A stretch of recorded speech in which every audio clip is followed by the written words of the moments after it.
nuevo con ustedes para iniciar el espacio de tertulia. Hoy vamos a hablar de biología y salud de la mujer. Concretamente, vamos a tratar temas como el cáncer de mama, las enfermedades de transmisión sexual y los embarazos adolescentes. Para ello, hoy nos acompaña Aide Hernández López, psicóloga de la Asociación Española contra el Cáncer, una entidad que tiene como objetivo luchar contra esta enfermedad mediante el apoyo a las personas que lo sufren y familiares. Cristina Benítez Suárez, trabajadora social de la Asociación Canaria del Cáncer de Mama y Ginecológico, una entidad que nació en 2002 y que trabaja para que las mujeres que padecen estas enfermedades puedan alcanzar mayor calidad de vida. León Galván Montes de Oca, ginecólogo con una dilatada carrera profesional al frente de la clínica situada en la avenida José Mesey López 36, y Lourdes Ruano Rodríguez, presidenta de la Asociación ADASA, Mujeres Brillantes, que tiene como objetivo fomentar la independencia de la mujer tanto en el ámbito social como cultural, laboral y económico. Se estima que cada día aproximadamente 1 millón de personas padecen o contraen una enfermedad de transmisión sexual. ¿Cuál es la magnitud del problema de estas enfermedades? Lo primero que hay que decir que es una enfermedad de transmisión sexual. Una enfermedad de transmisión sexual es una enfermedad que se transmite con las relaciones sexuales. Única y exclusivamente con las relaciones sexuales. Entonces, existen multitud de enfermedades de transmisión sexual. Unas son producidas por un agente, la mayoría de ellas son producidas por agentes microbianos o víricos. Las más importantes son la sífilis, la gonococia, las clamidias y el HPV, de la cual hablaremos luego un poquito aparte. Y es importante, como siempre en medicina, realizar la prevención. Prevenir es mejor que curar. Y por lo tanto tenemos un método perfecto para prevenir todas las enfermedades de transmisión sexual, que es el preservativo. El preservativo que bien usado permite evitar las enfermedades de transmisión sexual aproximadamente un 90-92% de los casos. Y es un problema de primer orden mundial, sobre todo en países subdesarrollados, aunque no está exento también en países más desarrollados, pero es un problema muy importante médico y de mucha trascendencia. ¿Qué factores de riesgo inciden en el contagio de estas enfermedades? La promiscuidad fundamental. ¿Qué es una persona promiscua? Es aquella que tiene relaciones sexuales con 2 o 3 o más personas a lo largo de 6 meses.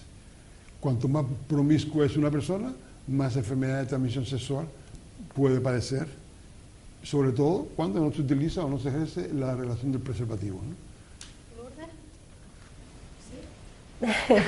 Es que solamente decir que sí, lo que está diciendo él, exactamente, que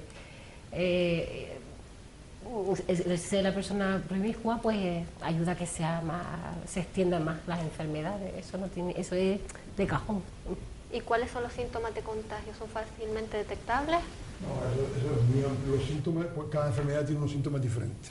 Entonces no se puede hablar de síntomas generales con la enfermedad de transmisión sexual, porque por ejemplo la sífilis tiene unos síntomas, la clamidia tiene otros síntomas, la infección del virus del papiloma tiene otros síntomas. Eso no se puede generalizar. Cada enfermedad tiene unos síntomas concretos y específicos por los cuales se llega al diagnóstico. Sí, además algunos incluso llevan a equivocarse, dar errores de diagnóstico, porque correcto, la fiebre a veces no, ¿sabes? No, puede confundir, exactamente. Pero no se puede generalizar en cuanto a síntomas, sino hay que especificar: esta enfermedad tiene estos síntomas, esta otra tiene otros, y cada una tiene otros. Ya el médico se hace una idea, porque según le van diciendo, pero ya después él va buscando directamente, sabe lo que... Exacto. Lo digo por lo que he trabajado, ¿no? A veces, en este caso, no hay síntomas detectables. Quiero decir que a veces a lo mejor podemos estar infectados y no desarrollarlo, y entonces es más difícil la detección de la enfermedad. Correcto. También a nivel emocional, cuando por vergüenza o por culpa no acuden al médico. Claro, exacto. Entonces, y cuando ya acuden ya es un poco más complicado me imagino todas esas anticuras, ¿no? Pero hay otras que son más importantes. Son enfermedades benignas todas, ¿eh? No son ninguna enfermedad que en cuanto a que su pronóstico es malo, estoy hablando en cuanto a muerte, ¿no? Son enfermedades con tratamiento farmacológico. Ahora, normalmente a base de antibióticos se curan. Las enfermedades que no están producidas por virus se curan con tratamiento farmacológico con antibióticos. Las enfermedades víricas no tienen tratamiento antibiótico. Exacto. Y el virus de papiloma humana, que es una de las más frecuentes, de las que se habla mucho, pero creo que la población o tiene poca información o no la información adecuada. Entonces, ¿qué opinan del auge de este? Bueno, el virus del papiloma humano es un conjunto de 120, 150 tipos de virus, que todos, absolutamente todos, se transmiten por relaciones sexuales. Siempre es una, por eso digo que dentro del grupo de la enfermedad de transmisión sexual. Entonces, de esos 120 tipos de virus, hay 12 que se llaman virus de alto riesgo, que quiere decir que producen el cáncer. Y todo lo demás, unos 100 aproximadamente, son virus de bajo riesgo, que no producen absolutamente nada. Las infecciones por los virus de bajo riesgo no tienen ninguna trascendencia, ninguna importancia. Entonces, el virus del papiloma humano es el agente etiológico de varios tipos de cáncer. En la mujer, el tracto genital inferior, cuello de útero, vagina y vulva. Lo que ocurre es que la vagina y la vulva los cánceres de vagina y vulva son muy raros. Y el más frecuente es el cáncer de cuello de útero. Después de la mama y los cánceres de pulmón, el tercero en frecuencia en la mujer es el cuello de útero. Y produce también algunos tipos de cáncer de la faringe y de las amígdalas. Algunos tipos, no estoy diciendo que todos los cánceres de faringe y todos los cánceres de amígdalas estén producidos por el virus del papiloma humano, pero aproximadamente un 15 o un 20% de estos cánceres se producen por el virus del papiloma humano en pacientes que hace sexo oral. Bien. Y en el varón también produce varios tipos de cánceres. El varón heterosexual, el cáncer de pene. Lo que pasa es que el cáncer de pene es una entidad que prácticamente, no sé, rarísima, muy rara. Y los varones homosexuales, el cáncer de ano. De ano, sí. Que está en boga últimamente porque está aumentando la cantidad de cáncer de ano, sobre todo en los varones homosexuales, porque no sé por qué razón. Pero en general, esto es en general y entre comillas, los varones homosexuales son muy promiscuos. Y de ahí la incidencia y el aumento de cáncer de ano, siempre también producido por el virus del papiloma humano. Yo pienso que también, que aparte de ser promiscuo, es que también nos relajamos. Como ya se va haciendo normal, se va normalizando en la sociedad, pues se va relajando. No sé si me explico.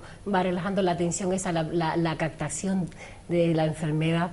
No, por ejemplo, tú dijiste, está en boga el papiloma, está en boga después de la vacuna, porque el papiloma, estábamos hablando fuera de plató, existe hace una era, junto con la humanidad, pero exactamente, pero se conoce exactamente de cuándo, después de que empezó la cosa es decir, vacuna sí, vacuna no. Vale, pues entonces yo creo que también pasa como el cáncer de ano, que en aumento, evidentemente, porque bueno, en aumento también será porque hay más homosexuales, porque hay más población y cada uno elige su elección sexual. Y aparte de eso, pues también creo que se relaja, porque cuando vamos, pasa igual que con el ay, se me fue la palabra, perdón. El VIH. El SIDA. ¿Te acuerdas que estuvo al principio, pues esto de dar precaución, todo de la información, todo, pues cuando ya llegó un límite que lo relajamos, que ha vuelto otra vez a surgir, ¿no? En vez de, curiosamente, en vez de sabemos más... Sí, que ya no se le tiene tanto miedo. Sino exactamente, la gente deja de tener miedo porque hay solución, porque tal, porque cual, y se relaja un poco. Pues yo creo que también pasa un poco con eso igual, ¿no? Ni pensar. Cristina. Desde el punto de vista social un poco, porque nos estamos centrando también mucho en lo científico, desde el punto de vista social, a mí me gustaría un poco hacer hincapié en el que sí, que existe información y demás, pero creo que es un problema educacional, sí, que surge desde el núcleo familiar y es desde ahí desde donde se tiene que trabajar. Los padres y las madres tienen que informarse un poco, acercarse un poco más al tema, saber cómo transmitírselo a los hijos y a las hijas y hacerlo de una forma sin ningún tipo de tabú, siempre dándole la normalidad y la importancia que realmente tiene. Creo que es ahí donde lo más importante, y que con el apoyo también de los centros educativos es súper importante que ellos manejen toda la información y al final le den la importancia que tiene, sobre todo en los adolescentes, y que son al final los agentes del cambio, creo yo. Sí, en general yo cuando me veo a algunos pacientes piensan que el cáncer es una lotería, que les viene pues por algo que no lo saben, no saben que es algo ambiental, alguna conducta de riesgo, y ya es después cuando se dan cuenta un poco ahí el origen, ¿no? Que ha sido más pues por ese descuido, esa falta de conocimiento de la prevención, y hay que incidir pues siempre en esto. Es importante decir que el cáncer de cuello de útero, como digo, el tercero en frecuencia en su mujer, es el único cáncer dentro de todos los organismos, tanto en mujeres como en varones. En varones no tenemos cuello de útero, pero en mujeres en este caso, que es de transmisión sexual y está producido por un virus. O sea, no hay cáncer si no hay virus. Aunque puede haber virus y no haber cáncer. Ojo, no toda mujer infectada por el virus del papiloma humano acaba en un cáncer de cuello de útero, porque existe lo que llamamos lesiones precancerosas, que son aquellas, como su nombre indica, que se transforman a lo largo de los años en un cáncer. Y estas lesiones precancerosas tienen un tratamiento 100% curable y por tanto puede evitar que lleguen al cáncer, porque los cánceres siempre, lo fundamental, como todos sabemos, es que su diagnóstico precoz es lo más importante. Un cáncer diagnosticado precozmente se cura, un cáncer diagnosticado tardíamente normalmente no se cura. ¿Y qué formas de prevención existen para evitar su contagio o propagación? El preservativo. Es una enfermedad de transmisión sexual, como empezamos hablando de la enfermedad de transmisión sexual, por tanto la única manera de prevenir la infección es el preservativo. Ahora, existen dos tipos de inmunidad. Una inmunidad natural, que es la que adquiere la persona por estar infectada por el virus, y una inmunidad artificial, y ahí entramos dentro de la prevención primaria, que es las vacunas. Existe una vacuna que pueden prevenir la aparición del cáncer de cuello de útero, de vulva y de vagina, que como digo es el tracto genital inferior, que es importante, muy importante, administrarse a las personas antes que inicien las relaciones sexuales.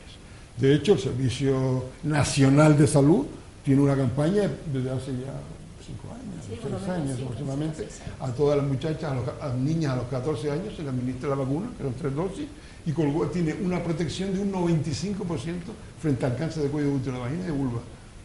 Los varones es el próximo, la próxima en vacunarlo, todavía no está indicada la vacuna contra el varón, pero los estudios científicos están bastante avanzados y calculo que en 4 o 5 años ya tendrá la indicación de prevenir al varón. Porque hay que decir que el varón es un transmisor del virus del papiloma humano, pero porque el virus del papiloma humano no produce ningún síntoma. La infección por el virus del papiloma humano es asintomática. Por tanto, no tiene ningún síntoma y solamente se puede diagnosticar mediante el uso en la realización de la citología famosa, que consiste en coger una célula del cuello de útero y analizarla. Y el patólogo nos dice si esas células están infectadas por el virus o no. Y luego está la vacunación, la prevención secundaria, que es de lo que estoy hablando, que es la citología. Como norma general, toda mujer al inicio de sus relaciones sexuales debería hacerse una citología anualmente. Porque la citología previene el cáncer de cuello de útero, diagnosticando las lesiones precancerosas. Y Cristina antes hablaba de la educación, que me imagino que será también una parte importante, aparte de las indicaciones, aparte de las indicaciones médicas, ¿no? La educación. Sí, bueno, en este caso siempre, como decía antes, acercar a todas las jóvenes y los jóvenes de cuál es la magnitud del problema y también un poco otros métodos de prevención ya no tan médicos. Sería también la concienciación de, por ejemplo, el uso del preservativo, sí, pero de forma constante y desde el inicio hasta la finalización de la relación sexual, que eso es mucho, pues a lo mejor. Después también otra de las cosas es pues evitar también un poco las relaciones sexuales casuales y anónimas. No sabemos ni lo que nosotros podemos portar ni lo que portan tampoco ellos, y a lo mejor existen casos en los que se mantienen quizás relaciones sexuales pues más desde el punto de vista de aparentar una cosa o de quiero ser esto aunque no lo sea. Entonces ya ahí ya, bueno, nos lo puede explicar mejor la psicóloga, que confluyen ya otros temas en cuanto a la personalidad y demás. Por eso la educación debe ser un pilar fundamental en este tema. Hombre, yo creo un poco en valores, ¿no? Educar en valores, profundizar un poco más en las relaciones afectivas y basadas un poco en igualdad, en no tanto pues el complacer, que muchas veces en las mujeres es más característico, o al revés también. Cada género tiene su prototipo así de cumplir, ¿no? También muchas veces los hombres tienen también otras presiones y nada, profundizar más en la parte afectiva es lo que diría yo, valores un poco menos superficiales, ¿no? Sí, claro, también de prevenir las enfermedades sexuales, también hay que hacer prevención de los embarazos no deseados. Hay un dato, Sí, no, pero que es importante también que hacer hincapié en eso, que el preservativo es que ayuda muchísimo. Hay un dato que a mí me gustaría decir, que 100 niñas se quedan embarazadas, menores de 18 años, de 16 años se quedan embarazadas en España cada año. Por no hacer uso de un método tan sencillo como es el preservativo. Entonces, que no solamente ayuda a las enfermedades de transmisión, que es súper importantísimo, sino que incluso ayuda a controlar los embarazos. El preservativo es un método para prevenir o evitar la enfermedad de transmisión sexual y para evitar el embarazo, sin duda ninguna. Si estamos hablando de transmisión sexual, pero en este caso concreto, si nos vamos más allá, al hacer el embarazo, el preservativo es fundamentalmente capital. Es el método número uno más usado en España en cuanto a prevención del embarazo, ¿no? Anticonceptivo. No es el más seguro, pero sí el más usado. No es el más seguro. Sí, es que muchas veces no se sabe usar. Claro, pero no, tampoco es el más seguro. Usado bien tampoco es más seguro. El más seguro sin duda ninguna es la píldora anticonceptiva. La píldora anticonceptiva. Con años luz. Sí. Y iba a preguntarles por los síntomas de contagio. Antes comentabas que hay algunos que no tienen síntomas, que simplemente con una citología, simplemente que hasta una citología no se podría... Exactamente. El virus del papiloma humano es una patología del tracto genital inferior que no produce síntomas, hasta que no llega al cáncer. Pero es importante decir que desde que una mujer, por ejemplo, se infecta por el virus del papiloma humano hasta que en el peor de los casos aparezca un cáncer de cuello de útero, pasan 20 años. No es que yo me infecto hoy y a la semana tengo un cáncer de cuello de útero. Eso sería, horrible, ¿no? ¿Por qué? Porque hay dos factores importantes. Primero, la agresividad del virus. Si yo me infecto por un virus de alto riesgo, tengo muchas más posibilidades que si me infecto por un virus de bajo riesgo. Y segundo y fundamental, la inmunidad del paciente. Si yo soy inmunodeprimida, en este caso porque es mujer, tengo mucho más posibilidades de que esa infección acabe en un cáncer que si mi inmunidad es normal. Si yo soy inmunocompetente, es muy difícil hoy día, en el mundo actual y desarrollado, acabar en un cáncer de cuello de útero si yo tengo una inmunidad normal. Y aparte del virus del papiloma humano, ¿otras infecciones de transmisión sexual? Sí, cada uno tiene sus síntomas, como digo al principio, sus síntomas específicos. ¿Y de forma general se podrían dar a lo mejor? En forma general, como suele ser una infección, como es una infección, fiebre, pero claro, yo puedo tener fiebre porque tengo una gripe, ¿no? Picores, hay algunas que son picores, pero la fiebre es un síntoma no específico, hay multitud de enfermedades que no son de transmisión sexual que dan fiebre, o sea que yo no me puedo agarrar y decir, tú tienes fiebre, tú no fiebre sexual. Y después hay otras que tampoco dan fiebre ni dan nada, como puede ser la ladilla o por decirlo. No hay un síntoma específico en el cual, si la historia, lo fundamental es la historia clínica, la anamnesis y la exploración. Y la exploración, exactamente.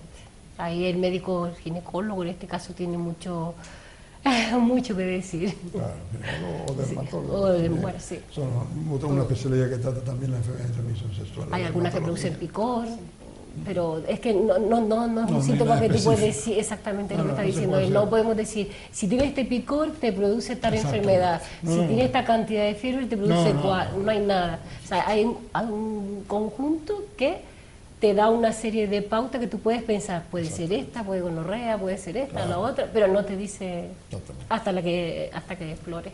Lo que siempre hay que hacer, ¿no? Desde que se detecte cualquier cosa, acudir al médico. Como casi siempre en todas las enfermedades. De todas maneras, lo que estaba diciendo antes el doctor, a lo mejor, mi compañera, es la prevención.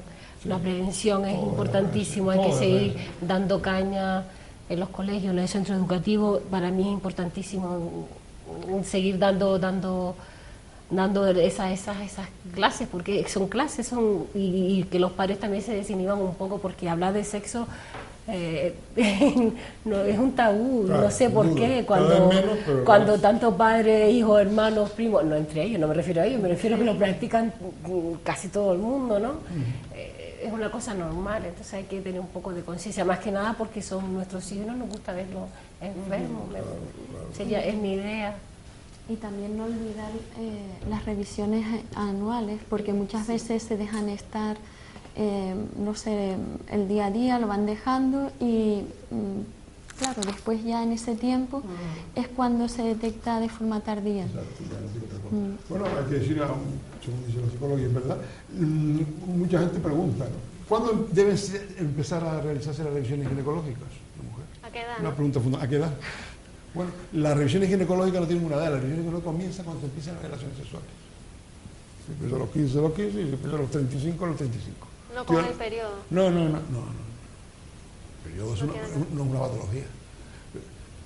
Es un normal, que tienen las mujeres desde que le viene la menarquia hasta que le viene la menopausia.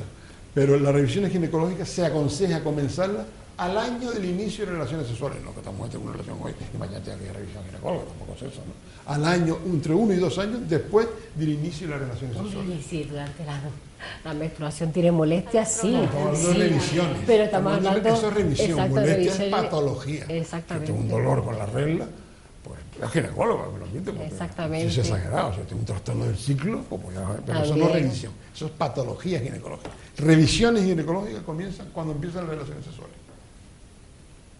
Sí, es que es una duda que tienen muchas personas, fíjate que fácil. Sí.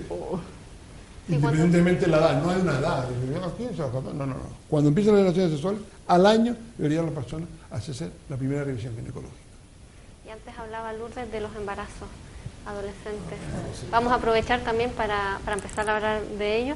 El embarazo precoz tiene muchos riesgos, tanto para la madre como para el bebé. ¿Qué medidas creen que se podrían adoptar para prevenir el embarazo precoz adolescente? No, precoz no, adolescente. El embarazo adolescente es un problema mundial. El adolescente es que es precoz, ¿no? Bueno, no es la palabra exacta, la palabra exacta es adolescente. Es un problema de salud mundial, ¿no? Sobre todo en países del tercer mundo, pero también en países avanzados, ¿no? Y bueno, supone, por supuesto, el embarazo en la mujer adolescente, que es aquella que tiene mayor de 18 años, como bien decía ella, pues es un problema crónico que ha existido toda la vida y tiene muchísimo más riesgo, no solo para la madre, sino para el feto, ¿no? Para el embrión y el feto. Pero siempre debemos insistir en varias cosas. Lo primero, la educación, ¿no? Decías tú. La educación iba a ser a la niña, pero no, a los niños y a las niñas. Pues cuando si tienen relaciones sexuales, utilicen métodos anticonceptivos para evitar el embarazo e evitar la enfermedad de transmisión sexual, que las dos cosas van unidas, ¿no? Hay que tener en cuenta que un embarazo, las chicas que se quedan embarazadas con una edad de 16 años más o menos, tienen un riesgo de defunción 4 veces más alta que cuando lo haces de entre 20 y 30 años. ¿Sabes? Y la tasa de mortalidad de los neonatos es casi un 50%. O sea, que, a ver, parece una tontería, pero no lo es. No lo es. El cuerpo está preparado para cada cosa a su edad, en su momento. Es verdad que todas las mujeres nacemos con ovario, útero, todo, pero en una edad se va desarrollando las hormonas, cada una adecuada para cada edad, para cada cosa que tú vas a hacer en la vida. Y una de ellas es ser madre, y la verdad que con 16 años, pues no es la edad más adecuada. Que lo hay, evidentemente, y que sobreviven, lo hay, pero hay que reconocer que es feo. En este tema de la educación es importante hacerse responsable, ¿no? Que vayan aprendiendo a que implica un embarazo, una responsabilidad y bueno, y en general, ¿no? Van a tener que asumir ser madres, lo que implica eso, y que a veces un poco parece como hay mucha ayuda de los padres, ¿no? Apoyan mucho, pero a veces el adolescente no coge esa conciencia de que va a tener. Nos hacemos cargo de eso porque vemos. Sí. En este caso las abuelas y los abuelos nos hacemos cargo de eso porque claro, es que estamos ahí, lo estamos pasando. Pero yo vuelvo a incidir muchísimo en que la educación es primordial, es fundamental enseñarle que tener un bebé no es una cosa de tener un muñeco, pero no solamente eso, sino que si tú tienes una buena educación sexual no llegas a un embarazo. No sé si me he explicado, que si tú sabes, si tú tienes una buena educación sexual, no llegas a tener un embarazo y evitas incluso llegar al aborto, que en muchos casos pues no solo el malestar físico, sino el psicológico que se queda, no se borra tan fácilmente el haber practicado, el haberte hecho un aborto, ¿sabes? Aunque sí, recuperes tu vida normal, pero siempre hay bueno, la psicóloga lo sabe muchísimo mejor que yo, que siempre habrá ese trauma, esa es la palabra. Ay, gracias, no salía. Bueno, yo creo que también un poco está en la responsabilidad, en que sepan un poco lo que implica todo, porque a veces no solo es porque no hayan tenido pues esa prevención, sino que a veces de forma prematura quieren tener un hijo, lo que sea, sin asumir del todo lo que implica. Creo que es como... que es la falta de información, porque por ejemplo a nosotros nos ha llegado, bueno, a nosotros me refiero en el servicio de urgencia, cuando he estado trabajando en el servicio de urgencia, chicas que te piden la píldora del día después, como método, claro, se está haciendo uso de ella como método anticonceptivo, y no es un método anticonceptivo. O sea, la excusa, porque además es una cosa que siempre vienen con lo mismo, ni siquiera se molesta, es que se me rompió el preservativo. ¿O no? Entonces, no es un método anticonceptivo, es un método abortivo, químico, pero es abortivo. Hay un embarazo. Exactamente. Se lo interrumpe, ¿no? Y muchas veces lo toman en prevención, ni siquiera saben si están embarazadas, sino te dicen que tuvieron una relación sexual anoche o anoche o el día anterior, no sé, cuando fuese, y entonces lo toman como método anticonceptivo. Entonces, por eso insisto lo de la educación. Responsabilidad, sí, pero primero para tomar responsabilidad tiene que haber educación. No sé, es que yo soy muy más adepta en eso. No, yo creo que debe ir de la mano las dos cosas, porque aunque tienen acceso a mucha información, pues está internet, pero yo creo que es todo como un poco confuso también para ellos, y no hay una... Internet tiene muchas cosas que también a veces le confunden, y luego cuestiones un poco de vergüenza, inmadurez, o no saben a quién preguntar. Al final la información buena, digamos, no la encuentran tan accesible. Sí, ¿no? Y además después las campañas también de prevención, a mí esto lo lanzo porque a mí me sorprende muchísimo cuando dice prevención sobre el cáncer de tal o cual, o prevención sobre el embarazo, pero después te das cuenta de que alcanzar a esos medios es casi imposible. Me pide una serie de requisitos el ginecólogo, no lo digo por usted, que conste este mismo general. Exactamente, esa es la palabra, la burocracia de la sanidad. Pides una cita para hacerte una revisión ginecológica y lo primero que te manda es que te hagas una prueba, como la cistología, y según vean ellos, te avisan o no te avisan. Perdona, de que me estás hablando de prevención. ¿Perdona? Y la prevención es que me vea, me revise. La citología es una parte de la prevención. Exacto. La prevención no consiste solo en hacerse una citología. La citología es una parte de la prevención, ¿no? Hay muchas cosas más. Entonces acaba acudiendo a la sanidad privada o al médico privado, pero ¿qué pasa? Que una gran parte de la población no tiene acceso a ella. Entonces, hay embarazos que se ven obligados a seguir casi por bueno, no sé. Y hablando precisamente de esa prevención, el cáncer de mama es otra de las enfermedades que por desgracia oímos hablar mucho. ¿Qué formas de prevención existen? Bueno, en este caso, por lo menos nosotros desde la Asociación Canaria del Cáncer de Mama y Ginecológico, nosotros siempre insistimos mucho con el tema de la buena alimentación y el ejercicio físico regular, el tema del sobrepeso, bueno, que aquí el doctor seguramente me lo corroborará.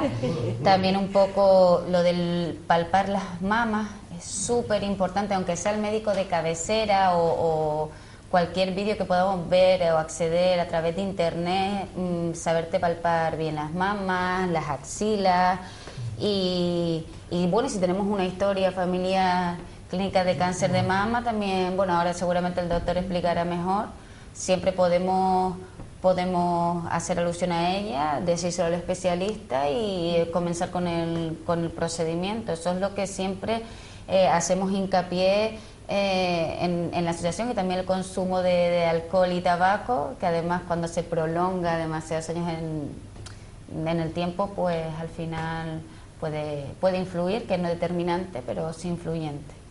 La prevención del cáncer de mama consiste en varios factores. El primer factor de todo es la autopalpación. Bueno, estoy obviando lo que ha dicho la compañera, que está muy bien dicho, del tabaco, la obesidad, el ejercicio físico, la alimentación, todo eso, pero eso no solo es cáncer de mama, eso es para todos los cánceres. El tabaco, mucho cáncer de pulmón, la gente sigue fumando. Bueno, o sea que obviando el tabaco, la buena alimentación, el ejercicio físico, etcétera, etcétera, la prevención concreta del cáncer de mama tiene lugar, la puede realizar primero la paciente, entonces la autopalpación de la mama, que se debe hacer una vez al mes, después de la regla. Yo no te tiene que tocar todo el día el pecho, una vez al mes. Cuando acaba la menstruación, se palpa uno la mama frente a un espejo, primero se inspecciona la mama, inspección y palpación, ¿no? Porque se estudiaba, inspección, palpación y ocultación.